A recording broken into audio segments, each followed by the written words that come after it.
Hey everyone, welcome back to our channel. Today, we're diving into one of the most fascinating and mysterious topics from ancient spiritual teachings, the Gnostic Creation Story. If you've ever wondered about alternate views of how the universe and humanity came to be, then this video is for you. The Gnostics were a group of early spiritual seekers who believed that true knowledge, or gnosis, was the key to understanding our existence. Unlike traditional creation stories, their perspective offered a unique blend of mysticism, symbolism, and philosophy. So sit back, relax, and let's unravel this intriguing story together. To set the stage, let's take a look at the Apocryphon of John 22, 3-5. In this passage, the Demiurge declares, "I am a jealous God, and there is no other God beside me." But by making this proclamation, he unknowingly reveals a hidden truth to the angels around him. There is another God. After all, if there were no other God, who would he be jealous of? Then, the Father of all, the true divine source, looked down upon him and said, "You are mistaken, Samael," which means God of the blind. He continued, "There exists an immortal man of light who existed long before you and who will appear among your creations. He will trample you underfoot, and you, along with those who follow you, will be cast away into your abyss." Now, let's unpack this. The idea of the Demiurge isn't your typical portrayal of a creator figure. In fact, the Demiurge turns the traditional concept of an all-loving, omnipotent God completely upside down. According to Gnostic teachings, the Demiurge isn't the true God at all.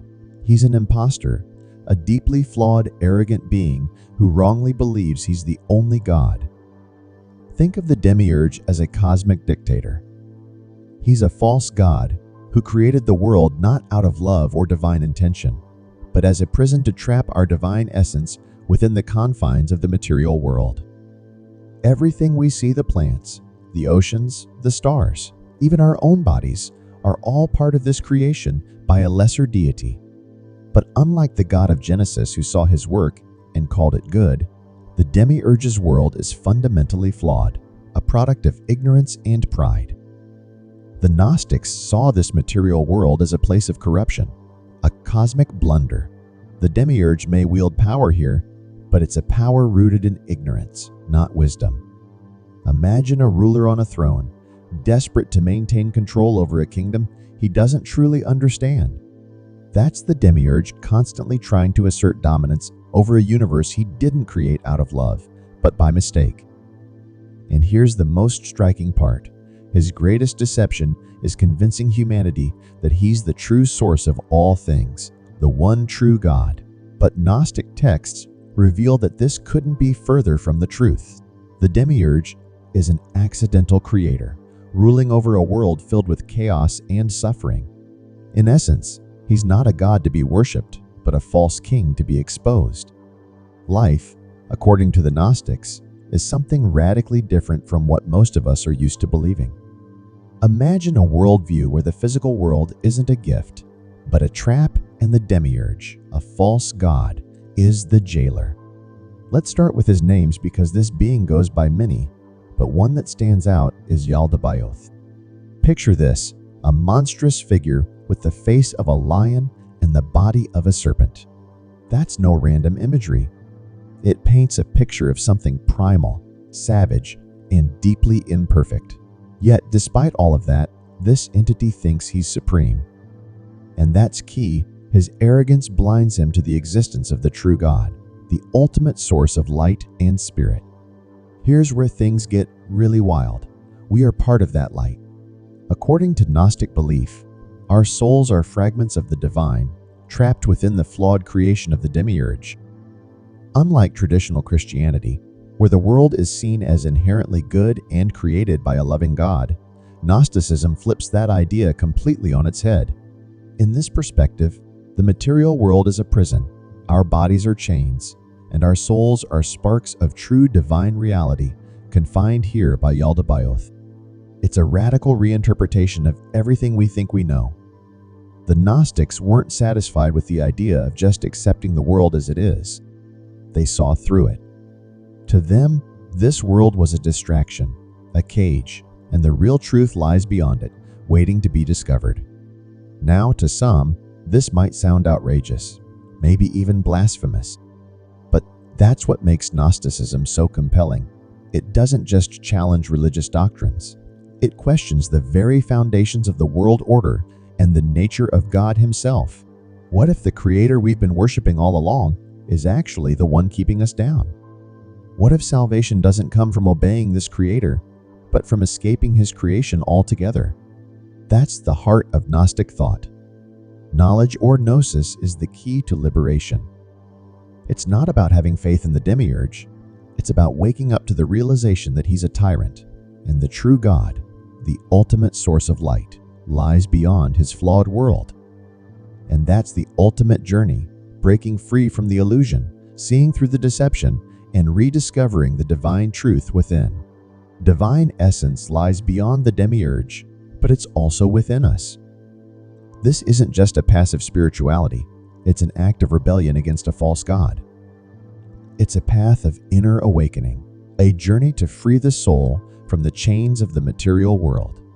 And this narrative doesn't just contradict the idea of a benevolent creator, it flips everything on its head. It suggests that our entire reality is a cosmic prison, and we've been misled for millennia. This is what makes the Demiurge such a controversial figure, even today. It forces us to ask some of the deepest, most unsettling questions. Who is the real creator? What is the true nature of the universe? Are we genuinely free, or are we captives in a world built by a god who isn't a god at all? Let's dive into one of the most explosive ideas in Gnosticism, the concept of the material world as a cosmic prison. This isn't just a poetic metaphor, it's a core belief. According to Gnostic thought, the world we live in, everything we see, touch, and experience is a trap, carefully designed to keep us blind to the truth. The Gnostics didn't mince words. They saw the material world not as a masterpiece of divine beauty, but as a construct, an elaborate illusion meant to keep our spirits chained. One of the most famous Gnostic texts, the Apocryphon of John, describes the world as a mere shadow cast by Yaldabaoth, the Demiurge. A shadow, just an imitation of a higher spiritual realm. In other words, this world isn't the real deal. It's a flawed, corrupted version of reality. That means everything you think you know, everything you've been taught about life, could be nothing more than a lie.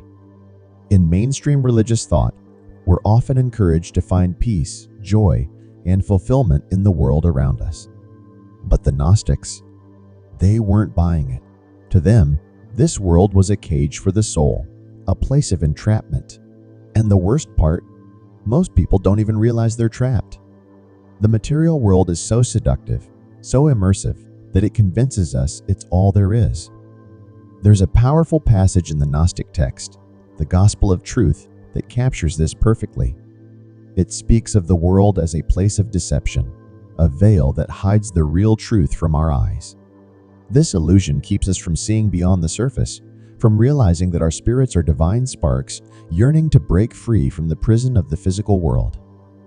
This is the core of Gnosticism, awakening to the reality that we're living in a cosmic illusion. It's not about finding comfort in this world, but about seeing through it, breaking the chains, and reconnecting with the true divine light that lies beyond the falsehood. According to Gnosticism, our world came into being by mistake, a cosmic error that brought forth forgetfulness. That's right, the world itself is a flaw, and it exists to make us forget who we truly are, forget our divine origin, and forget that there's something far beyond this physical realm. The material world acts like a fog, dulling our senses and keeping us locked in the endless cycle of birth, life, and death without ever realizing the truth. But this prison isn't just physical. It's mental, emotional, and spiritual. The systems of power, authority, and even religion are, according to Gnostic belief, all part of the problem designed to reinforce the illusion. Yaldabaoth, the Demiurge, and his minions, the Archons, run the show. They create structures that keep humanity in line, ensuring we remain unaware of our true essence. In the Apocryphon of John, the archons are described as cosmic jailers, rulers who weave the threads of fate and imprison souls. They keep the divine spark within us, trapped in the cages of flesh and bone, ensuring we stay ignorant of our true potential. So, what do the Gnostics propose as the way out? Knowledge, gnosis. But not just any knowledge. This isn't about intellectual understanding. It's about a deep spiritual awakening to the truth that the world we see is a false creation and that a higher divine realm exists beyond it.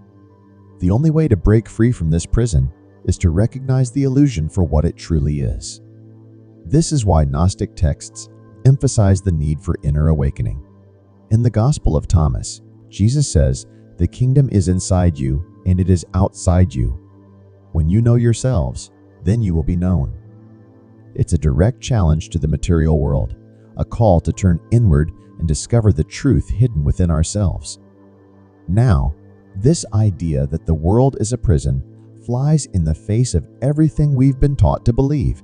Religious institutions, governments, and social systems are built on the belief that this world is where we belong. But Gnosticism cuts through that illusion like a knife. The Gnostics were rebels, spiritual insurgents who rejected the dominant narrative. They weren't interested in simply going along with the flow. They saw through the facade and realized that the true path to freedom wasn't through compliance, but through enlightenment and awakening. In a world that demands we accept things as they are, Gnosticism offers a radical alternative. It tells us to question everything, to seek knowledge beyond the surface, and to awaken to the realization that there is a divine, infinite truth beyond the limits of this flawed material existence. The Gnostics weren't about making the best of this world, they wanted to escape it entirely. And that's what makes their ideas so radical, even by today's standards. Now, let's talk about one of the most fascinating and misunderstood figures in Gnostic mythology, Sophia. If you thought the Demiurge was controversial, wait until you hear how Sophia sets the entire cosmic drama into motion.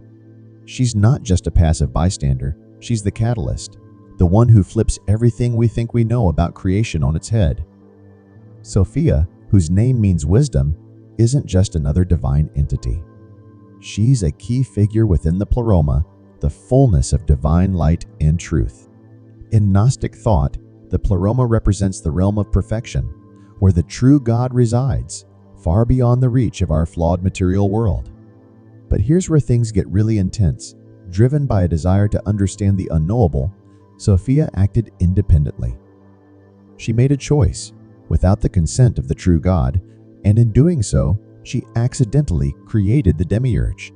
Yes, you heard that right. Sophia's fall set the stage for the creation of the material world and all the chaos that followed. In the Apocryphon of John, it's written Sophia wanted to create something, but without the Spirit, and her work became a product in matter. This is a crucial point. Sophia's act wasn't evil, but it was a mistake. Her creation of the Demiurge was a result of her isolation from the rest of the divine realm. What emerged was flawed Yaldabaoth. The Demiurge came into being as a malformed, ignorant entity, completely unaware of the true God and the pleroma. He believes he is the only God, and it's Sophia's unintended actions that led to this tragic misconception. Sophia's role is shrouded in both guilt and regret, but we can't overlook her complexity. She embodies both light and shadow. On one hand, she is the personification of wisdom, a beacon of divine understanding. On the other, her independent actions led to the birth of a being who would trap humanity in the material world, chaining our divine essence to flesh and bone. But it's this duality that makes her story so compelling. Sophia is not just a symbol of creation. She represents the struggle of wisdom caught in a moment of imperfection. Her desire to create without understanding the full consequences of her actions serves as a powerful metaphor for the human condition. We too are capable of seeking knowledge, of reaching beyond our limits, but sometimes in doing so, we stumble and create unintended chaos. Sophia's story is a cautionary tale, but it's also a story of redemption. She's not condemned for her actions. Instead, she remains a figure of deep, complex wisdom, a symbol of light striving to emerge from the shadows. Through her, the Gnostics painted a picture of a universe far more intricate and nuanced than we're used to. It's not a simple battle of good versus evil. It's a story of light, shadow, and the eternal quest for understanding, even in the face of mistakes. To the Gnostics, Sophia wasn't seen as evil, but as a tragic, deeply relatable figure, a divine being who longed to create, to know, to reach beyond her limits. In her quest, she brought about an imperfect creation. It's almost Shakespearean in its scope, a being whose curiosity and ambition led to unintended consequences. Yet, despite her mistake, Sophia's story doesn't end in despair. In fact, it's her enduring presence and influence that offers a path to redemption. In Pistis Sophia, a key Gnostic text, Sophia prays for deliverance from her fall, acknowledging her error, but also striving for reconciliation with the higher divine realms. "Save me, O light, for evil thoughts have entered into me," she pleads. This shows that even within the Gnostic worldview, there is a sense of hope and recovery. Sophia seeks to return to the light, and through her, humanity can find a way back to the divine. Sophia's journey is profound because it embodies a central Gnostic belief. Even in the midst of a flawed creation, there's still a path to transcendence. Her struggle isn't just cosmic, it's deeply personal, a reflection of the human condition. We too find ourselves caught between the material and the spiritual, between ignorance and wisdom, between creation and destruction.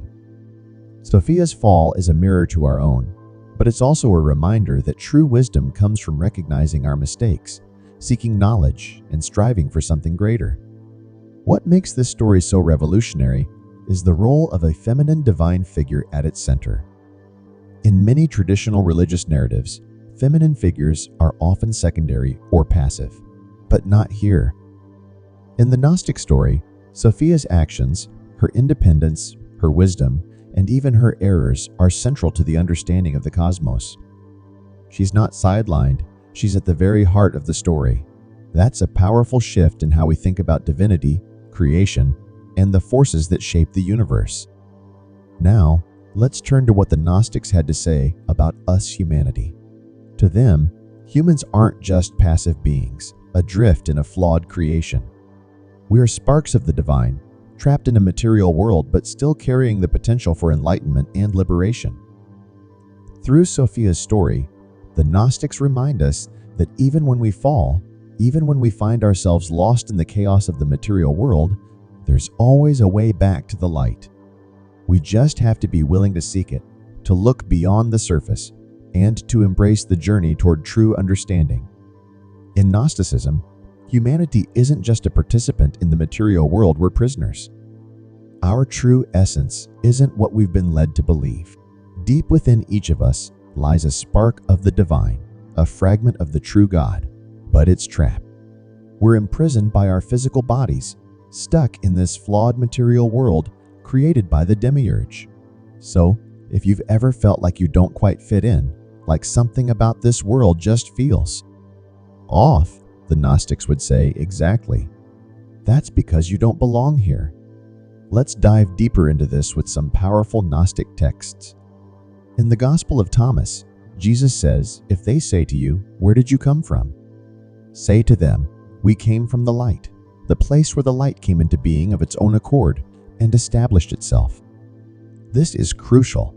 The light is our true divine essence, and that's where we truly come from. We aren't just products of this material world. We aren't mere flesh and bone. We're beings of light, trapped in these limited, decaying bodies, forced to navigate a world that constantly pulls us away from this truth. In Gnostic thought, this is the great cosmic tragedy. Humanity is like a prisoner with no memory of the crime, locked in a cell they don't even know they're in. We've forgotten our origins in the divine light and have been conditioned to believe that we belong here, that we're meant to live our lives following the rules of the Demiurge, bowing to a system that was never designed to elevate us spiritually. But the Gnostics saw through this illusion. The Apocryphon of John gives us a stark insight. He cast humanity into great distraction and forgetfulness. He became strong and established his power through himself alone, and in his arrogance, he dwelt in it. The Demiurge deliberately distracts us, keeps us busy, focused on material desires, and ignorant of our true origin. It's a cosmic power play. Welcome to Sophia Science TV, where we take you on an exhilarating journey through the cosmos and unravel the mysteries of science. We are excited to offer you the opportunity to become a valued member of our ever-growing community of cosmic enthusiasts and knowledge seekers. Exclusive access to cosmic content. As a member of Sophia Science TV, you will gain exclusive access to a treasure trove of cosmic content, including documentaries, interviews with leading scientists, space missions updates, and awe-inspiring visualizations of the universe, live Q, and sessions with experts. Your membership will grant you the chance to participate in live Q and sessions with renowned scientists, astronomers, and space explorers. Get your burning questions answered by those who push the boundaries of human knowledge. Embark on a journey that spans the cosmos and join us in unraveling the secrets of the universe. Become a Sophia Science TV member today, and together we will reach for the stars. Thanks for watching. Subscribe, like, and share. Don't forget to leave your comment.